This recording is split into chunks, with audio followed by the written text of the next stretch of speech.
उस सुबह किसी ने नहीं सोचा होगा कि रोज की तरह काम पर निकले दो बेटे अपने घर कभी वापस लौट कर नहीं आएंगे। किसी ने नहीं सोचा होगा कि जिन घरों में इंतजार था वहां कुछ घंटों बाद चीखें गूंजने लगेंगी। किसी ने नहीं सोचा होगा कि एक फोन कॉल कई जिंदगियों को हमेशा के लिए बदल देगी। लेकिन लखनऊ की उस भीषण आग ने ऐसा ही किया। उसने सिर्फ एक बिल्डिंग को नहीं जलाया, उसने कई परिवारों के सपने, उम्मीदें और आने वाला कल भी राख कर दिया। कानपुर के दो परिवार, दो बेटे, दो दोस्त, संयम विज और सूरज भान सिंह, दोनों एक ही एनिमेशन स्टूडियो में काम किया करते थे। साथ काम करते करते दोस्ती इतनी गहरी हो गई थी कि लोग उन्हें सिर्फ सहकर्मी नहीं बल्कि भाई जैसा मानने लगे थे। दोनों अपने परिवारों का सहारा थे, दोनों के अपने सपने थे और दोनों ने शायद उस दिन भी यही सोचा होगा कि काम खत्म करके फिर घर लौटेंगे। लेकिन उन्हें क्या पता था कि ये दिन उनका आखिरी दिन बनने वाला है। कानपुर के गोविंद नगर के 28 साल के संयम के घर का हाल तो पहले से ही दुख में डूबा हुआ था। कुछ दिन पहले उनकी दादी का निधन हुआ था। मंगलवार को तेरहवीं की तैयारी चल रही थी। घर वाले इंतजार कर रहे थे कि संयम आएगा, परिवार के साथ बैठेगा, दुख के बीच थोड़ी हिम्मत मिलेगी। लेकिन दरवाजे पर बेटे के आने की जगह उसकी मौत की खबर पहुंच गई।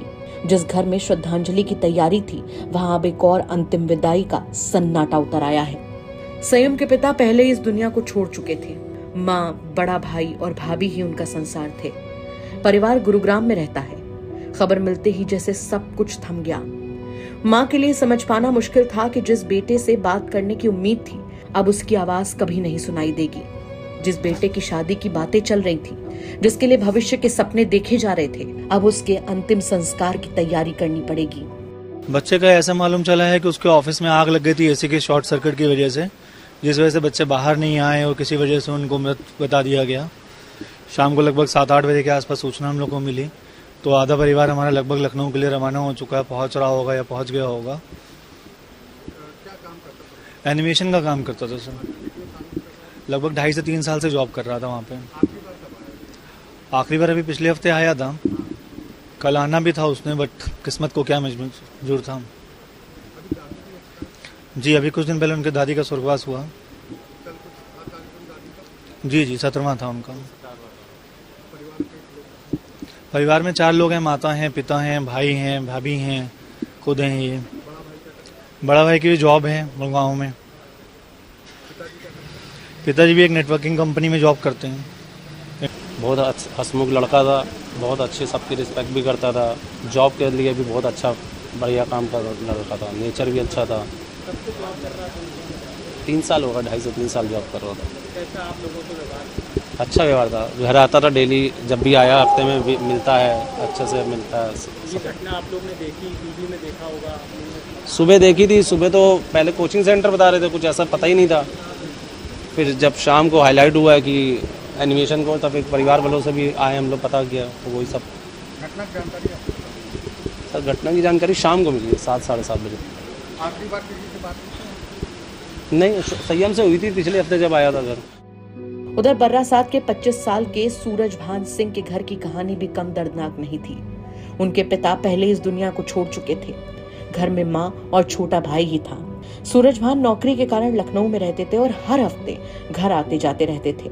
इस बार भी रविवार को घर से निकले थे। शायद माँ ने जाते समय कहा होगा कि जल्दी वापस आना, लेकिन किसी को क्या पता था कि उनकी जिंदगी की आखिरी यात्रा होगी। सबसे दर्दनाक बात यह है कि उनकी माँ को अभी तक ये खबर नहीं दी गई है। परिवार डर रहा है कि कहीं अचानक ये सदमा उन्हें तोड़ न दे।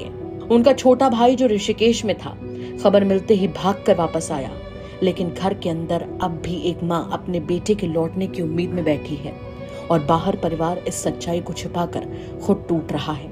संयम के घर वालों का कहना है कि जिस इमारत में दोनों काम करते थे वहां ऑटोमेटिक सेंसर गेट्स लगे हुए थे, लेकिन आग के समय वही गेट काम नहीं कर पाए। लोग बाहर निकलने की कोशिश करते रहे, बचने की कोशिश करते रहे, लेकिन धुएं और दम घुटने ने सब कुछ खत्म कर दिया। सोचिए कितनी बेबसी रही होगी जब जिंदगी सामने दिख रही हो लेकिन बाहर निकलने का रास्ता बंद हो। इस हादसे ने सिर्फ 2 परिवारों को नहीं, पूरे मोहल्ले को रुला दिया है। लोग बताते हैं कि संयम और सूरज भान दोनों मिलनसार थे, हमेशा दूसरों की मदद करते थे। किसी ने नहीं सोचा था कि इतने कम समय में उनकी यादें ही बाकी रह जाएंगी। आज उन घरों में खाना नहीं बन रहा, आवाजें नहीं आ रही, सिर्फ तस्वीरें हैं, आंसू हैं और अधूरे सपने हैं। माँ की आंखें दरवाजे पर टिक गई हैं। भाई चुप है और रिश्तेदार समझ नहीं पा रहे कि दिलासा कैसे दें। कुछ हादसे सिर्फ खबर नहीं होते, वो उन लोगों के लिए पूरी जिंदगी बन जाते हैं जो पीछे रह जाते हैं। संयम और सूरजभान अब शायद कभी वापस नहीं आएंगे, लेकिन उनकी कमी हर दिन महसूस होगी। उनके अधूरे सपने, उनकी हंसी, उनका इंतजार, सब हमेशा उनके अपनों के साथ रहेगा। कानपुर से सिमर चावला की रिपोर्ट, यूपी तक।